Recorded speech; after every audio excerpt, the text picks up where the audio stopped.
trahi, mais soulagé. Je suis rentré plus tôt que prévu ce soir-là, les bras chargés de courses et la tête pleine de projets de mariage. Mais en ouvrant la porte, je me suis figé. Mon fiancé était assis sur le canapé, la main crispée sur celle d'une femme que je connaissais à peine. Le silence était glacial, coupé seulement par leurs regards fuyants. Sans se lever, ils se sont mis à discuter entre eux, comme si je n'étais pas là, négociant à voix basse pour savoir lequel aurait le courage de m'annoncer qu'ils s'étaient fiancés. Entre eux.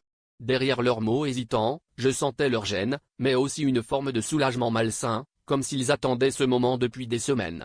Je me suis senti invisible, trahi, mais étrangement lucide, presque spectatrice de ma propre vie. J'ai éclaté de rire, un rire nerveux, incontrôlable, et j'ai balancé les sacs sur la table.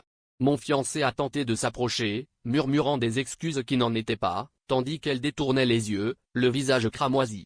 Je leur ai demandé s'ils avaient prévu de m'envoyer un faire-part ou si j'étais censé bénir leurs alliances le jour J.